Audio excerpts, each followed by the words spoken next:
We are fortunate to have three great speakers today. They were here about a year ago. In fact, they were here on a little over a year, September 24 of last year. And first will be Ronda Parmacek, followed by Lisa Joy Rosing, followed by Lisa Schulkin. And what they're going to talk about is making the move easy breezy. And they're going to talk about senior housing, what assistance is needed when addressing a senior move for either health, safety, or socialization, and hidden tasks and issues. So without further ado, if I may introduce the first speaker, Ronda Parmacek.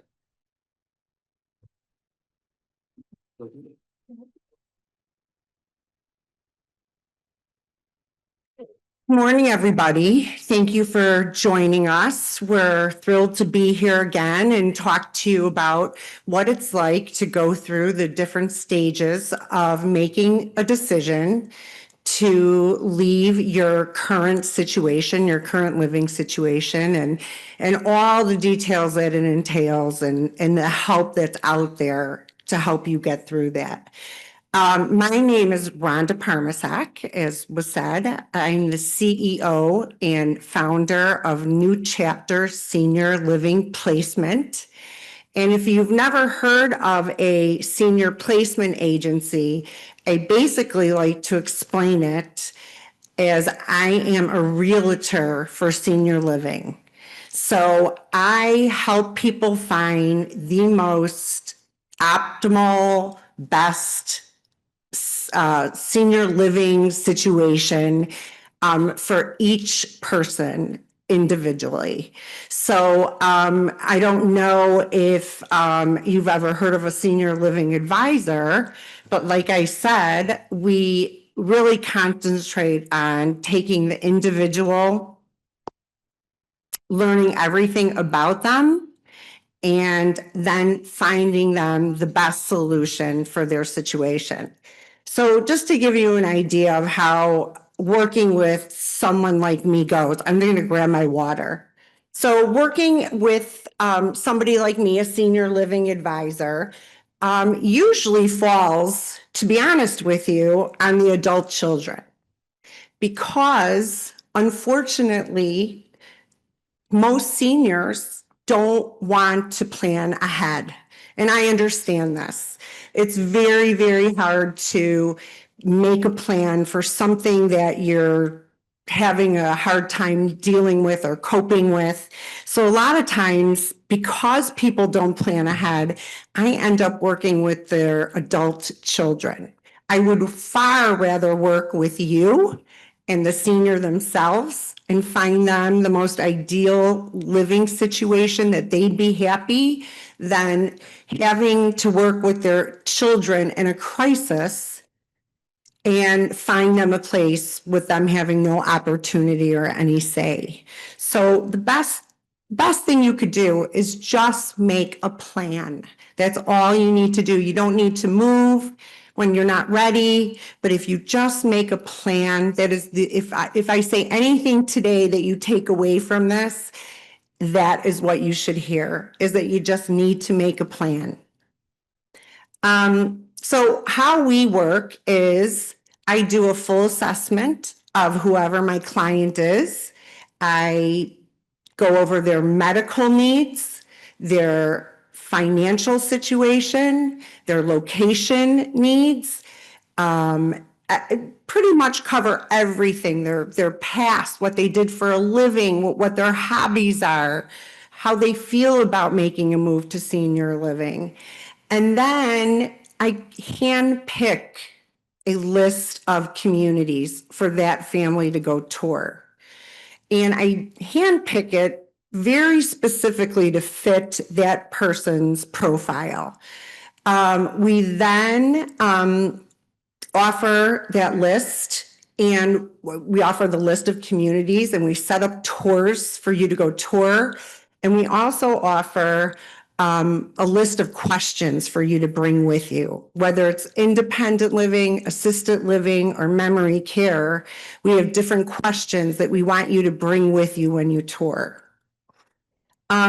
as you probably know, there's several types of senior living communities. There's a CCRC, which usually offers all levels of care and independent living, assisted living, memory care, and skilled care. It usually involves an entrance fee, which is usually a pretty large entrance fee compared to most communities. And they're all set up different financially. So if you have any questions about that, I can talk to you about it after this. Then there's independent living. They provide different options for residents to choose all the services that they want. So a lot of times when people want to go to independent living, they're looking to not take care of their house anymore. They're looking to maybe not cook anymore. They don't want to clean anymore. And maybe they're looking for some socialization. So usually independent means that you're still pretty independent. A lot of these clients of mine still drive, they still have a vibrant outside life, but they just don't want to take care of their homes anymore. The next level of care is assisted living. Assisted living is where you would move if you needed more assistance with your activities of daily living. So if you, for whatever reason, started to need help with dressing, showering, taking your medications, and you needed some more and more assistance during your day to get through the day, that's when assisted living is appropriate. Then there's memory care. It's kind of obvious that it's specifically geared towards those with dementia and Alzheimer's. There's skilled nursing, which we just had Whitehall up here kind of talking about skilled nursing. Skilled nursing can be short-term, it can be long-term, and that is the highest level of care. There are residential care homes, but not many in Illinois. Residential care homes is a residential home in a residential area. There might be 6 or 8 clients there being taken care of by a nurse. It's really big in Arizona. It's big in California. We do have a few in this area that I have actually been using more and more lately, and the cost is a lot lower. There's certain things that we like to tell you before you start to tour. And one of the best things that I really tell all my clients is I want to make sure that they tour at least twice any property that they're seriously considering moving to. I want them to get the contact information of other families that live there and talk to the other residents that live there and talk to the other family members. I want to make sure when you go on your tour that you meet with not only the marketing and sales people, but I want you to meet with the director of nursing, because that's going to be one of your most important connections, and the executive director who runs the entire building. So those are some key people you're going to want to meet. And of course, you're going to want to see your apartment. Do you want a studio? Do you want a 1-bedroom? Do you want a 2-bedroom? And you're going to want to see all their different models, just like you would if you were going to go buy a home or rent an apartment. Some of the important questions that I like my clients to ask is, what's the experience of the executive director? The executive director runs the entire community, and he or she sets the tone of how that community is run. And I think it's really important to know what their experience is and how long they've been there. Is this a brand new building? Is this a non-for-profit? What's the staff turnover? What's the ratio of staff to residents? What is the size of the community? How many apartments are there? How many apartments are in independent living, assisted living, and memory care? You're going to want to ask about all the activities, especially if that's something that really interests you. You're going to want to see a full schedule of all their daily activities. And most importantly, by the end of your tour, you're going to want to know what is included in your monthly rate. It's usually your rent for your apartment, your utilities, your meals, your activities all day, your transportation, your housekeeping. So there's a lot involved in your costs. And again, can I talk to other members? I wanted to give you a rough estimate, although this can be updated every time I do a presentation, because as you know, the cost of living is going up and assisted living is going right up with it. In-home care, to get a caregiver, I would say starts at about $40 an hour. 38 to 42 is what I see. There's minimums. There's some companies that don't have minimums. So that's about what that's running. Adult daycare, that's the only thing that hasn't gone up very much. I say it's about $150 a day to $190 a day. But that's basically kind of stayed the same. Independent living can run anywhere from $3,500 to, I've seen it go up to, $8,000 for independent living for two people. I'm going to talk in single people though, because that will help keep it straight. So for assisted living, that would probably start more at about 4,500, and that would be just for your apartment, and would go up to $10,000 depending on how much care you need. So the apartment itself might be $4,500 a month or $5,000 a month, but it depending how much care you actually need will depend on your care costs, and that could take you all the way up to $10,000 a month. Memory care, probably the lowest right now is probably about $7,500 a month, up to $12,000 a month. And long-term is probably about $12,000 a month to $15,000 a month. They all range. They all will give you different estimates. You won't ever truly know how much it costs till you get an assessment done by the community, and they can put together your rent plus your care and give you a true price. And with that, I'm going to turn it over to Lisa because she's going to talk about downsizing and getting ready for the move to senior living.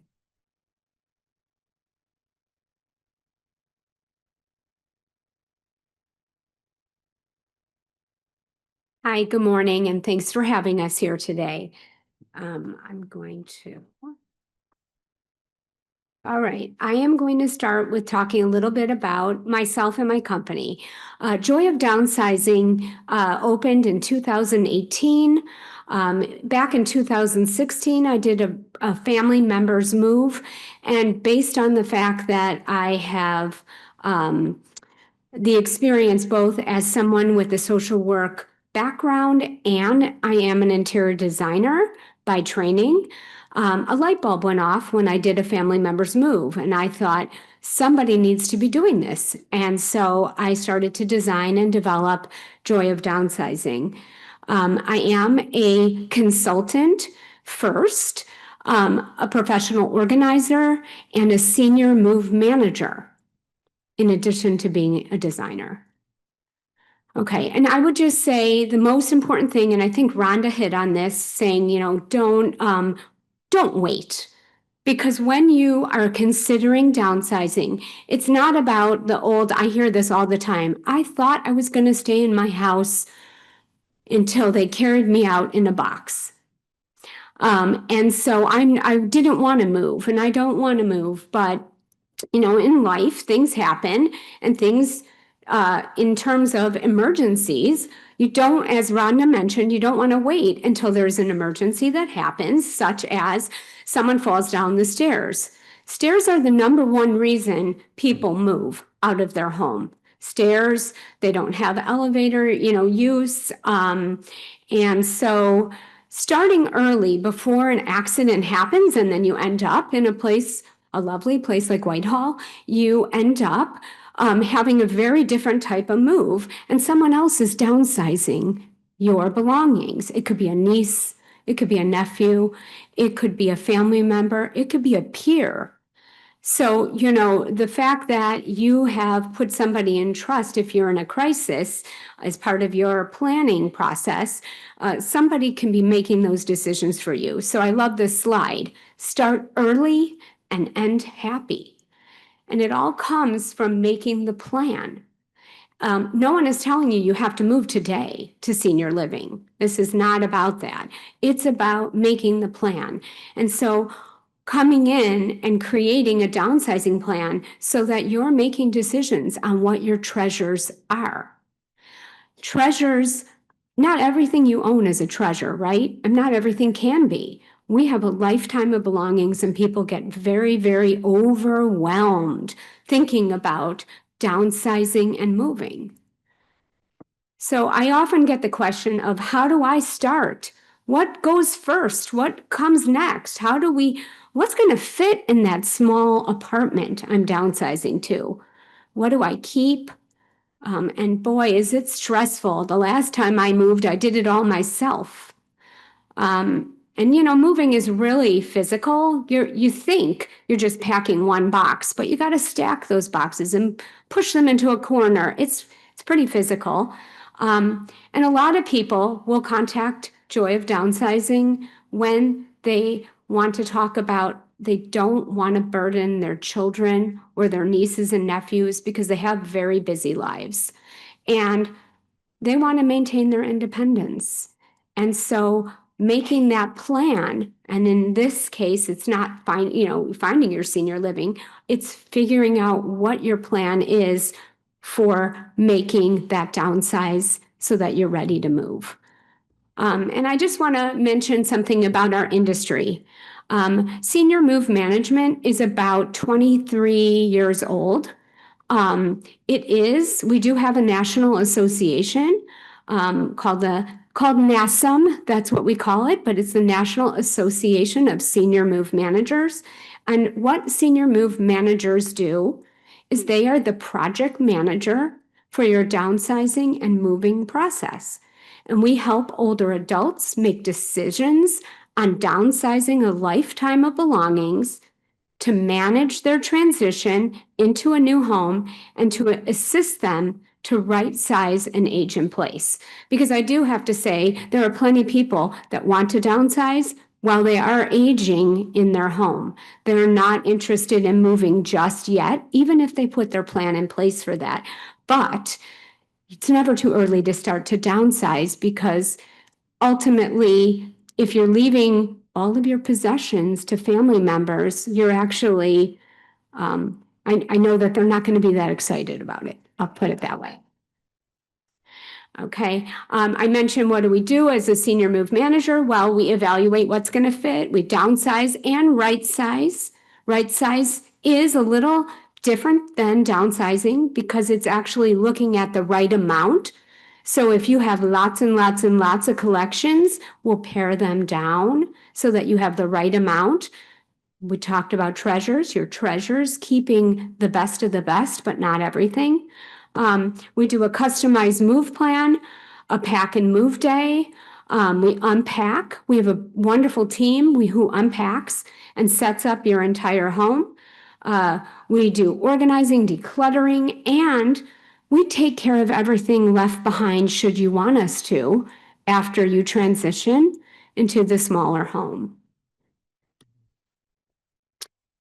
It is a very customized process because one person's belongings, one person's house is very different than another person's.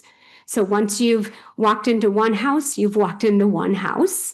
When you walk into the next house, it could be extremely organized, and people have things hiding in their closets, cabinets. They are very, very organized, but they still have a lot.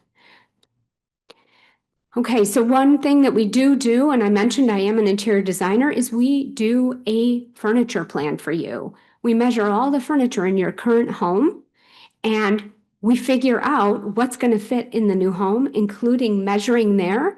And if you're interested, we walk you through to show you, see, this is what is going to fit in this space. Notice that your 60-inch round table doesn't fit. Okay.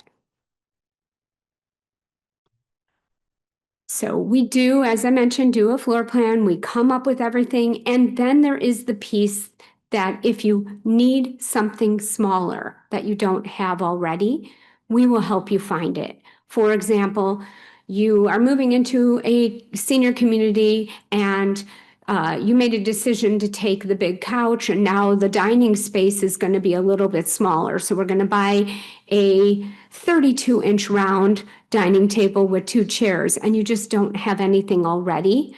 We'll help you find those pieces. We are really good at, figuring out the small home and making it look very much like the same home you have now, just shrunk. And then when you are downsizing, be thinking about this, because this is really important. Whether you're doing a downsize by yourself, and that is very possible that you just start downsizing without any support, think about who you can give things to. It doesn't mean you have to physically carry things out. It means that you just call up family members and friends and say, I am looking to downsize. Would you be interested in any of our things? I'd like to give you some.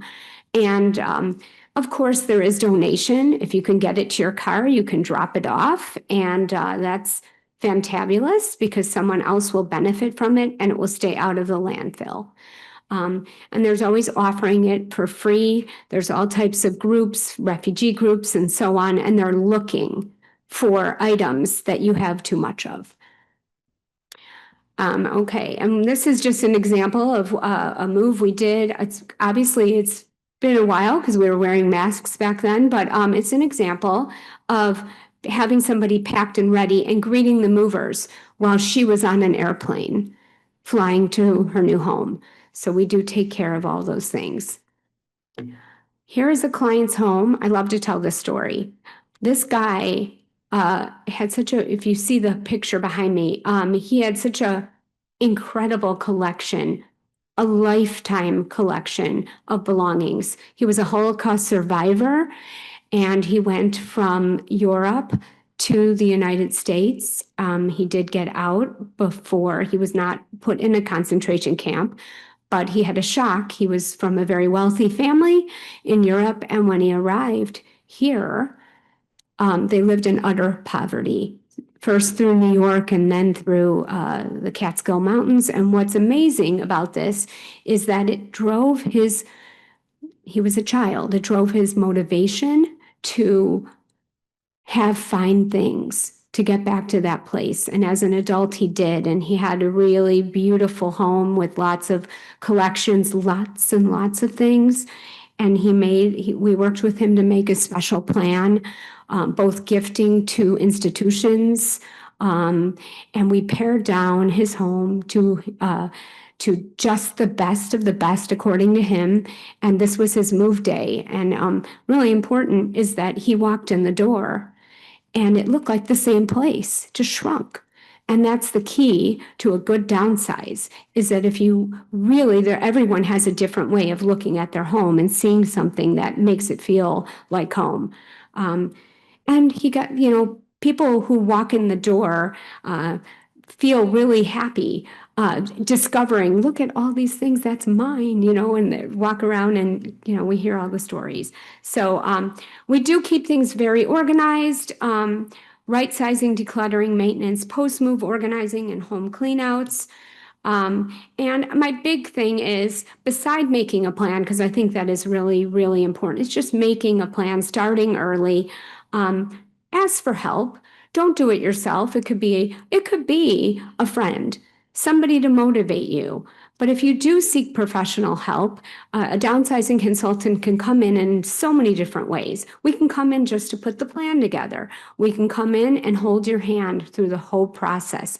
And if you do choose something while you're independent, like independent living, you keep your same life. You just are now in a community that's much more social, where you can have meals and so on and so forth. What to do with the things that I am not taking? That's a great question. I'm sure some of you will ask. Obviously, we mentioned making a plan. And one of the things that we do is we will partner with your realtor. So if you are selling a property, we'll find out, do they want these things? What things do they want in your unit to show, whether you're in a house or a condo, to show your condo off beautifully? Sometimes they'll say, just empty the house. And so our job will be to empty the house and they'll put the house on the market. Sometimes they'll say, no, I want you to save these pieces of furniture.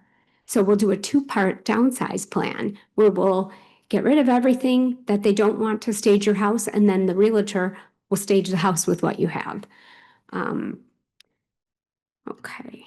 So I mentioned the organizations that we are part of. We are part of NASM, the National Association of Senior Move Managers, and NAPO, the National Association of Productivity and Professionals in Organizing.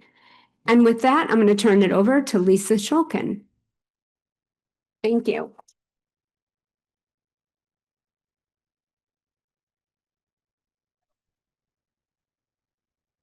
Thanks, Lisa. And I'm Lisa as well. My name's Lisa Schulkin. I'm a realtor here on the North Shore. I work with App Properties. I'm sure many of you have heard of App Properties. And I am a SRES. I don't know if you've ever heard of a SRES, but it stands for a Senior Real Estate Specialist. So what is a senior real estate specialist? Basically, it's realtors that have taken the time to go through a few-day course to get certified, to make a decision that you really want to make an effort of working with seniors as part of your job function. About 5% of realtors actually have the SRES certification. And just a little fun fact, the National Association of Realtors consider anyone over the age of 50 a senior. So we're all in good company. I think we all are, myself included. So what's the benefits of working with the SRES? Basically it starts with tailoring the showing and selling process. In a normal situation, if I was listing someone's home, I would tell the sellers, the buyers really don't want to see the sellers at home.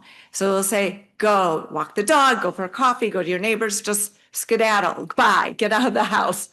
But let's face it, there are situations, and not always with seniors, but often with seniors, you don't feel that well. You're achy. It's getting out of the house might be difficult.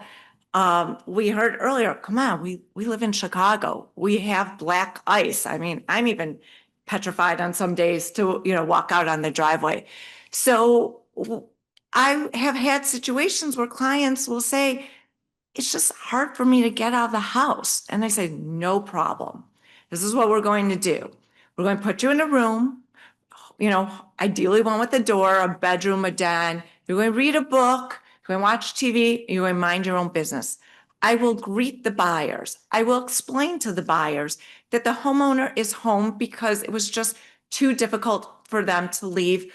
But please, they are minding their own business. So don't worry, open the cabinets, open the closets, talk freely. You will see the homeowner in the den. And then I also tell my homeowner, when the buyers do come into the den, smile and say hi. Don't talk about that pesky neighbor or the woodpecker that doesn't stop pecking at the house. Just zip it and smile. But, I've done this a bunch of times with seniors, and it works perfectly, where normally the buyers are uncomfortable if the seller's at home. The other thing is, as realtors, we live in a very fast-paced world now. So we are used to dealing with getting in, getting out. Clients, especially like the millennials, the younger buyers, they want to electronically sign that contract and get it going, and it's super fast-paced. If you're working with the SRES, we realize that our sellers have potentially not have sold, have gone through this process for 20, 30, 40, 50 years. they don't want to rush through necessarily. I mean, I do have seniors that are very good with electronic DocuSign, but a lot of them want the hand holding. They want to see the contract, the black and white, write it with the pen. So as a SRES, we know we need to kind of slow down, go back the old school way, how our sellers were kind of used to how they bought their house, and really explain to them the contract, the process, and how it all goes, and not be so quick. Also, managing emotional demands. You know, they say that buying or selling a house is the second most stressful thing after getting divorced. It is difficult. I mean, we call ourselves part-time therapists. So you couple that just general blanket statement that applies to someone that might have lived in their house for 7 years, and now you put it to someone that's, again, been in their house 30, 40, 50 years. It's so emotional. They look around, the memories, the treasures, as Lisa discussed. It's hard. So again, we know as a SRES, we're not zipping in and out. We might need to just be there and listen to our client, what they're emotionally going through, because this is such a big change. Finally, as a SRES, we, as realtors, and I'll talk about this a little bit more, we are really tied into the senior community as well, because selling a home or a condo or whatever, it could be months of a process, and it's good to have someone to align with that's also sort of tied into other senior professions and facilities. So really, as a SRES, we're realtors that go the extra mile. We are understanding the reasons for the move, the challenges you're facing. The reasons might be, do you want to be more social? Do you need assistance? Are the stairs in your home too difficult? Getting in and out of the tub? What is it? What's motivating this move? A lot of it just might be you want to go somewhere and have it be more social, have a dining hall. You might want to go to a condo and not have to deal with the roof potentially leaking or the basement flooding or calling the landscaper because they didn't pick up all the weeds. So it's understanding what that is. Are you looking to move to a maintenance-free community, a condo, or, touching base with someone like Rhonda and really getting into a senior or assisted living situation? So how to get started? Really, it's really important to make sure all family members are on board. Is this something that you want to discuss with extended family members? Taking on this move, are they going to be involved? Where do they live? Do you need to move close to them? Secondly, figuring out a budget. Some people are very fortunate and they could go condo shopping or run around with someone such as Rhonda and look at assisted living places and say, yes, I can sign a lease, or I could buy a condo, or sign into the senior living community and then sell my home. Or some people aren't, have a budget and a fixed budget, and they want to maybe educate themselves of what their options may be, sell their home, and then they're already well educated to make that move. Who is the decision maker? This is always a really interesting one when I've been dealing with seniors. I have had seniors that have come to me and said, I haven't bought or sold a house for 50 years. I don't know what I'm doing, but my kids or my niece or nephew just did it a few years ago, and they get the contract, they get the whole negotiation. I'm going to put you in contact with them, and I'm putting them in charge. And it's too overwhelming for me. And that works out great. I also had a situation. I had a woman, she was 93 years old. She wanted her daughter involved. So the daughter was there at the listing presentation. We reviewed the comps. And when we went through it all, she said, Lisa, I want you to keep my daughter up to date, but this is my home. I'm the decision maker. I'm setting the price. I want to counter any offers. You just keep my daughter in the loop. It's like, okay, so there's no right, there's no wrong. It's just whatever works best for you. And then, of course, there are situations where power of attorney might come into place. So as I mentioned earlier, SRES has a network of specialists. If you engage with any realtor, any other realtor in my office, we all have painters, we have contractors, we have electricians, we have real estate attorneys, ready to roll off as you're getting your house ready to sell. However, if you work with the SRES, we are really tied in, as I mentioned, to the senior community. So, where I'm aligned with Rhonda and Lisa Joy, also aligned with elder care attorneys, estate planning specialists, reverse mortgage specialists, bookkeepers that will help you, figure out your budget or just your bookkeeping during this. The list is extensive. And as a SRES, we make sure that we are really well versed in the senior community to help hold your hand through the entire process. So here's a testimonial, and it's not so much about the testimonial about me, it's more about the story that took place. A woman in her 50s had hired me to help sell mom's home. She wanted mom to go to senior living. And mom did not want to sell her home. Mom put up every obstacle along the way. She had some work to do to get it ready for showings. Forget it, Lisa, I'm not selling my house. I'm like, okay, daughter calmed her down. Then we had the inspection. We found out her shower was leaking into her living room. And she goes, forget it. I'm not selling my house. And we're like, well, you need to fix it. You need to fix the leak anyhow. You're going to have mold in your house. But she tried to find every excuse. The contract came in. She didn't like the closing date. The buyer suggested, forget it. I'm not selling my house. And I said, it's okay. We can ask the buyers to do a moving date that works well for you. Bottom line, we got the house sold. And she moved into a local community here. I go to visit her a couple weeks later. I walk in and she looks at me and she goes, Lisa, I love it here. I do not miss my house one bit. I'm so glad you and my daughter really pushed me through this. And I think that's the moral, the story all three of us have is we know it's overwhelming. We know it's daunting, to make a move. But there are people out there to help you. And I do think we can confidently say all our clients that we've worked with, once they've gotten to the other side, are very, very happy. So thank you so much. I'm going to open it up if anyone has any questions for any of us. And then you guys can all enjoy your pizza. Thank you. We have microphones on both sides if you have questions.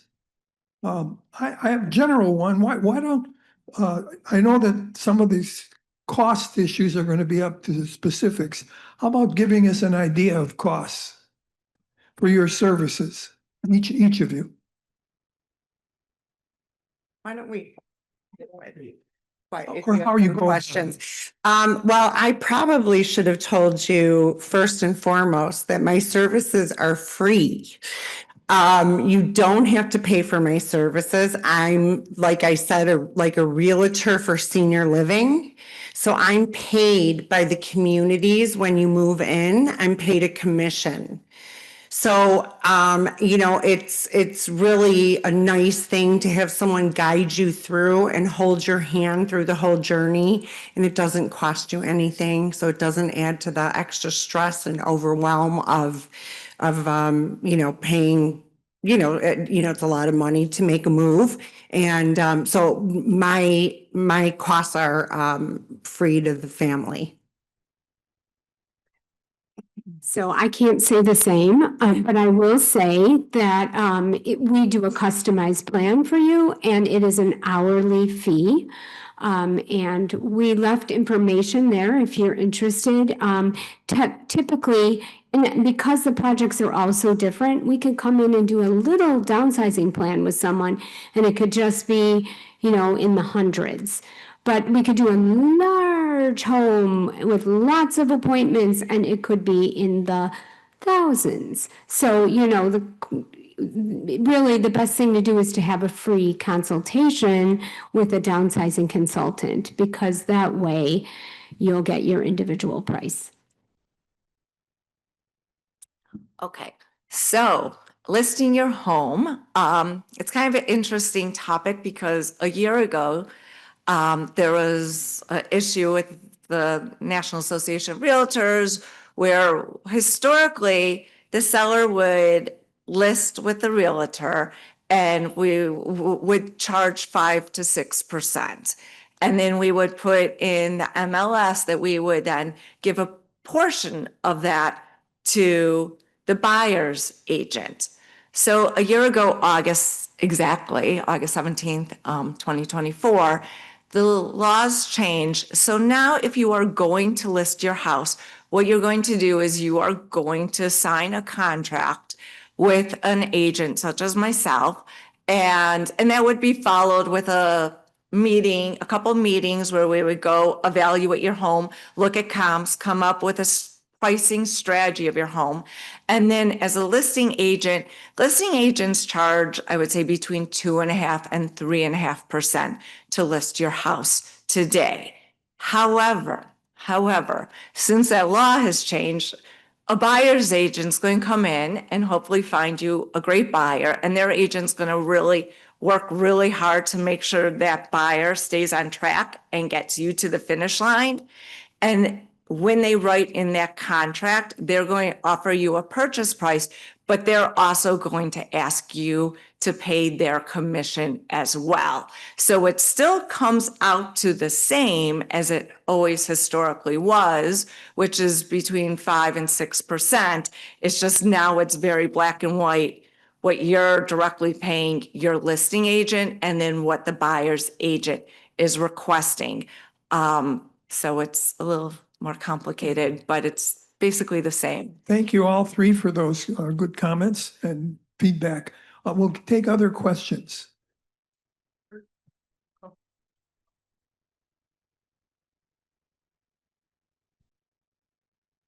Well, thank you. I'm wondering, I know that I have a friend who lives in Seattle, and I know they have these independent homes where 6 to 8 people live, as you were mentioning, and they're very popular out there. Why are there not more of those kinds of homes here in Illinois? You know what? I do get asked this every time. I wish I had a great answer for you. There's nothing, that I don't think there's anything easier in California or Arizona that would, anything in Illinois, I should say, that's more difficult to inhibit someone from opening something like a residential care home. But it just has not caught on here. I can't tell you the reason. I talk about it all the time. I don't know, it's a difficult business. It's a big investment. You have to purchase a house, you have to have nurses, you have to have caregivers, so I'm not really sure. If I ever get the answer to that, I will certainly let you know. But there are a few in the area. There's one in Libertyville and one in Gurnee. Those are the closest to us. Anyone want to start a new business venture? Exactly. Other questions?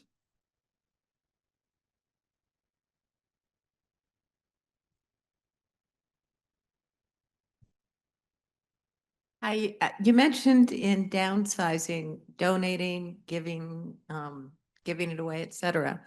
But is one of the options perhaps putting some of the things that you can't take, but you just feel are either have value or, have been in your family for a long time, to put in storage? Is that kind of a halfway house kind of decision, or how would that work? Could I give you a story about storage as an answer to you? I had a woman contact me and told me that she needed a clean out of her storage unit. She was now on a fixed income. And we had a long conversation about it. And I asked, what's in the storage unit? And how long have you had the storage unit? And she had the storage unit for 10 years. And honestly, nothing was in the storage unit that had value or that she would need ever again. And after 10 years of paying $300 a month, here's somebody on a fixed income. If you do the math real quick, that's $36,000. So you can tell that the storage business is thriving. And that it didn't affect her paying $300 a month. It didn't really hurt. But in the end, when you sat and you did the math and you had $36,000 that you threw away, you now needed it to all get trashed or donated. So, and she had to pay to do that. So, here, that's my lesson. I'm not a fan. I do believe storage units are helpful if you're, having a deadline. For example, you sell your house and your kids can't come in town to get some things they want, and you put it in a storage unit for a month. They come, they take it, you close the storage unit. That's a great way to use a storage facility. But if you put things in storage, I caution you that you'll spend a lot of money over the course of time. And then when you look back, you'll realize, and this is what we tell people as a downsizing consultant, we say, you think it's valuable. Let's find out if it's valuable. For example, China, that you paid a lot of money for, it's hard to give that away for free.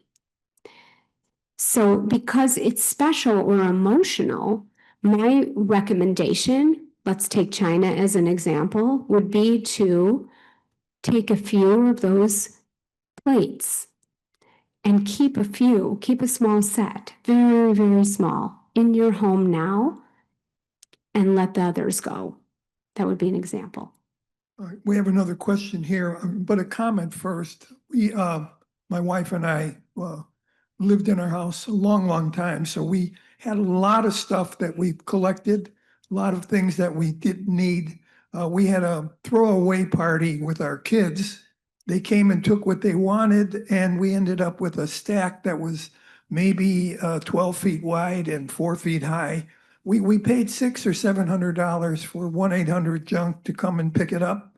Our understanding is some of the stuff they would donate, some of the stuff they might sell. Some of the guys might have kept it. We didn't care. We were happy after one day and 4 hours of them doing what they did. So that's another option versus storage. So I have two comments. One is I can't differentiate between the two real estate people who the differences, because one is with an organization, one is whatever. The other comment was, do you recommend estate sales then if you're doing the downsizing? I think that. Okay. Who are the two people that you don't understand the difference? Lisa and the Rhonda. Rhonda. Okay. I will help someone sell their home that they've been in. So if you've been in your home, I'm there and I'm going to guide you along the way and help. Again, as I mentioned, if you don't want to leave, how to manage that and manage the expectations of selling your home. If you're looking to buy a condo, I would help you with that phase too. But if you're like, I want a senior community because I want the socialization or the, just the convenience of the activities, or assisted living, that's when you would contact Rhonda. And in regards to estate sales, I'm a big fan. We don't do them for my company, but we do bring them in as part of a downsizing plan. And we make sure we bring them in the right order so that it works for your final, if you're having a sale of the home, that we get your home closed and we have a plan in place. But we are a big fan of estate Do you sales. do estate sales for specific items? Could you for example, let's say tools, that you've got hundreds of tools. Would you recommend doing anything special with that? Well, if you have individual items to sell, where it wouldn't be enough for an estate sale, there are a lot of options to go through. You can put things up on Facebook Marketplace. You can have a buyer come. Like if you're working with us, we have a long list of buyers, and we have someone interested in tools. But if you sell to a buyer, let me just tell you a little bit about buyers. Buyers are resellers. So you're going to get about half of what they're going to sell it for at best. So, but in an estate sale, it's a liquidation. It's just that you're selling so much, it accumulates into a bigger amount.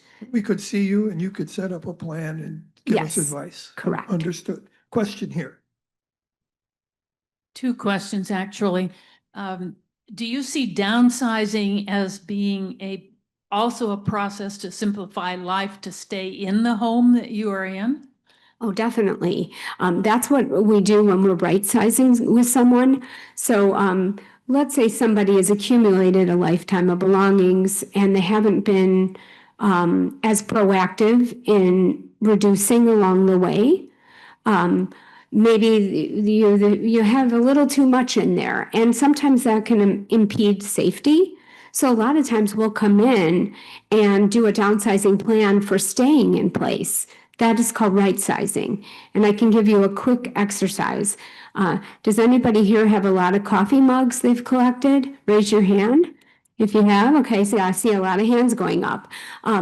That's an idea, but the same process goes for anything in right sizing. You ask yourself a question: how many? This is with your brain, right? How many mugs, coffee mugs, do I need?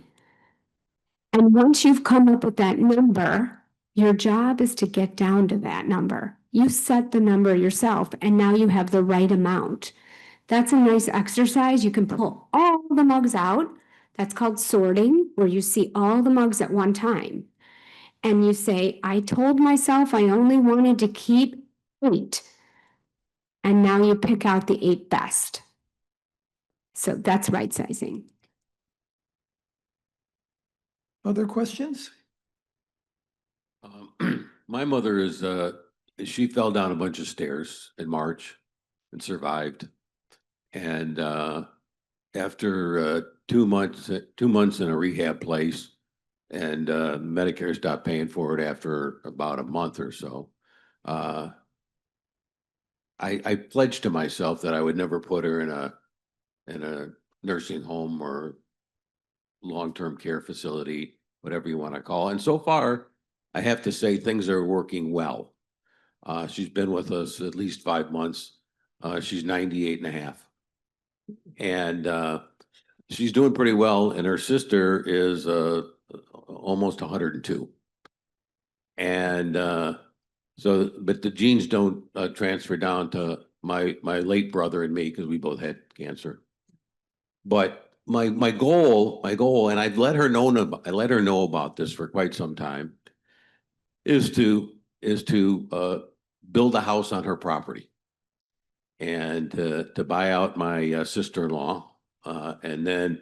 But I tell my mother, if I don't start, I will never finish, and I don't know how in the world to get going. And she's one of these people, as was my father, that never believed in getting rid of stuff. Just at least my father, just accumulating more and more. And he's got a basement full of, I believe that the tools are, it's called shit. And I don't know where to begin. What do I do? And more important than that, how do you mentally prepare somebody for this big change in their life? And I told my mother, I said, I want to build this house, and I want to start on April 1st of 2026. And I want to be in the house during your centennial year. So allow, maybe 14 months, whatever, to build it. And I said, I want to put you in the master bedroom. And because I want her to have the room, and my wife and I will go downstairs in the basement and set up something. And she says, no, that's not going to work. I said, well, I'll tell you, it's going to work, because if you don't take that, I said, I don't want you in the den. She says, what, you don't want to see me? I said, I don't want to see your stuff, and I want to enjoy that level of the house.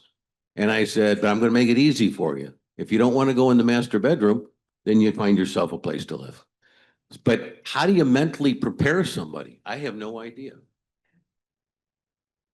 I mean, you just have to, I don't really have a great answer for that. It's, the person has to want to get rid of their belongings, honestly.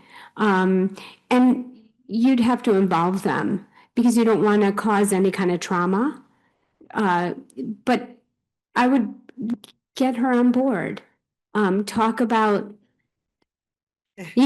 the burden that you're going to feel if you're left with it all eventually. I think that's the key, is that she's not going to want to burden you. So maybe she can figure out a list of all her favorite items. Anyway, that's what I can offer on the spot. Okay, folks, any other, one more question maybe? One more, okay.